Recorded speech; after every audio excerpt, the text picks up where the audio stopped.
Serge Herzberg. Je vais vous présenter les nouveautés de Revit 2022. Donc, dans les nouveautés, c'est vraiment une version majeure dans laquelle il y a beaucoup de nouveautés. La première dont je vais vous parler, c'est la représentation des grilles, que certains appellent les trames, ABCD, 1, 2, 3, que l'on peut visualiser directement en 3D et choisir même le niveau à partir duquel les grilles sont visibles. Donc on peut en afficher une, deux, mais sur des maquettes 3D même complexes, c'est quand même très pratique d'avoir la représentation des grilles. Une autre nouveauté qui est la gestion de l'affichage des couches dans le mur, qui va sûrement intéresser tous les bureaux d'études. On peut n'afficher que la partie porteuse du mur et masquer automatiquement tous les doublages. Les murs, depuis la version 2021, on a une option qui permet d'incliner le mur, mais on n'avait pas la possibilité encore de modifier le profil, donc de changer la forme du mur. Donc ça y est, 2022, on va pouvoir changer la forme du mur. Et en plus, on va avoir donc une option trapézoïdale qui permet de régler, et sur la couche qui nous intéresse, la variation d'épaisseur. Avec ici donc une arase différente de la base. Les ouvertures peuvent, si besoin est, s'adapter à l'inclinaison du mur. Autre chose, et surtout sur des projets qui deviennent de plus en plus importants, des nouvelles catégories de familles. Sur les versions précédentes, on se retrouvait dans, par exemple, l'équipement spécialisé, aussi bien la vidéo que les ascenseurs, que tous les équipements sur lesquels on ne savait pas classer. On a par exemple maintenant, ici, je vois circulation verticale, appareil audiovisuel, tout ce qui est alimentation, médicale. Donc vraiment beaucoup de catégories qui vont permettre de dispatcher les informations dans des catégories différentes plutôt que de les regrouper dans un seul paquet. La gestion des phases. Jusqu'à présent, au niveau de l'affichage, on n'avait que la gestion des phases. Maintenant, on va pouvoir passer par les filtres. Et dans les filtres, on a enfin la gestion des phases qui vont nous permettre d'afficher, masquer, changer le graphisme sans rentrer dans les je vois pas, je modifie le graphisme d'une phase. Donc ça, très pratique et ça sera beaucoup plus souple. Ça fonctionnait déjà bien sûr, mais ça va être beaucoup plus souple.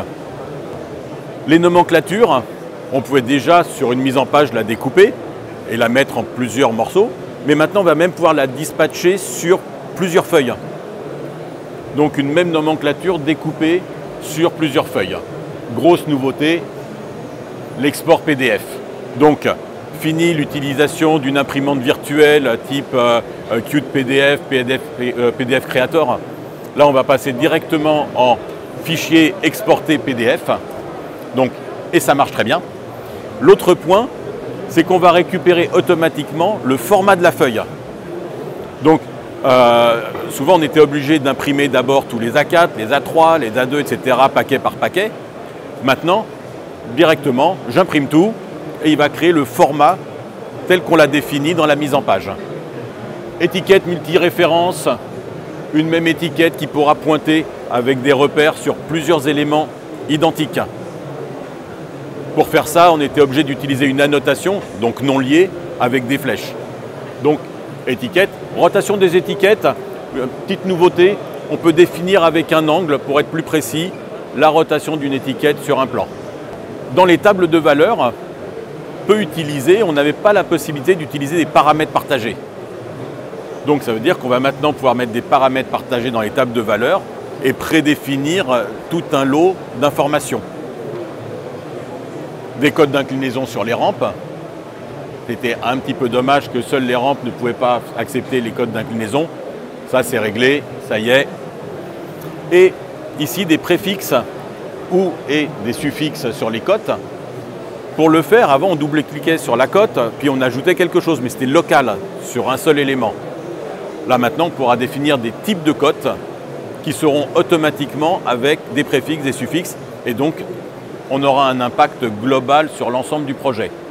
Pour ceux qui font de l'image ou qui exportent vers des logiciels, des nouvelles catégories de RPC, des nouvelles couleurs pour les légendes qui étaient un petit peu brutales avec du rouge vert bleu très dense. Là, maintenant, c'est un petit peu plus agréable en affichage.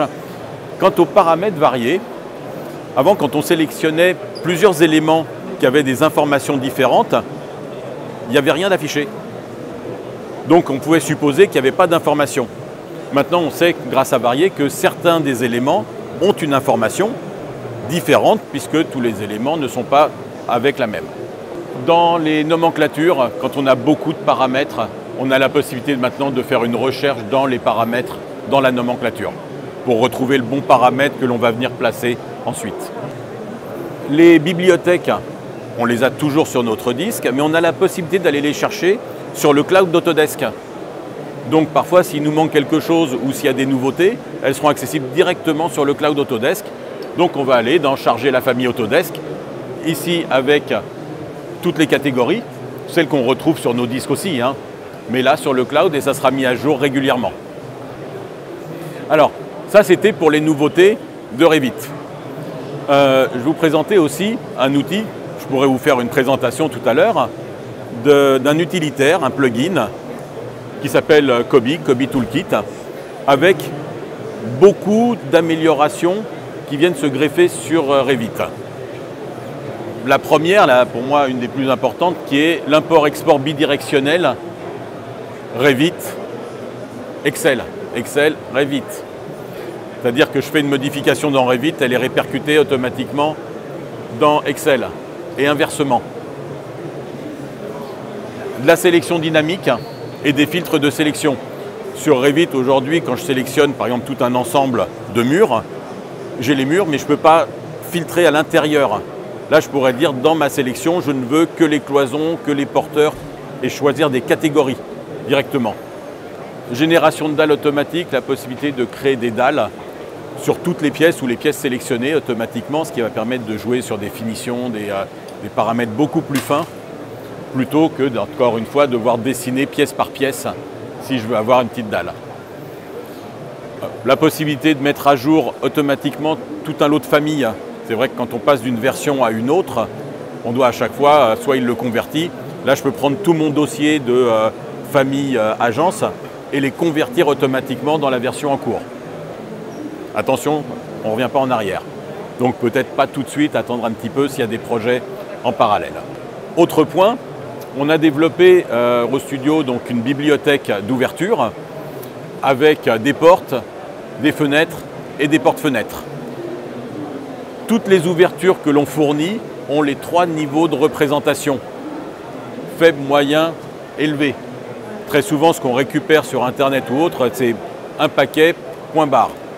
Pour toutes les bibliothèques que l'on a créées, à chaque fois, des occultations différentes avec volet roulant, volet coulissant, volet battant ou pas de volet. Et on voit bien ici avec vraiment les niveaux de détail, tout ce qu'on veut. Et vous voyez que même dans une coupe 3D, on a une très très bonne représentation. Voilà, un petit tour rapide et des nouveautés et des plugins.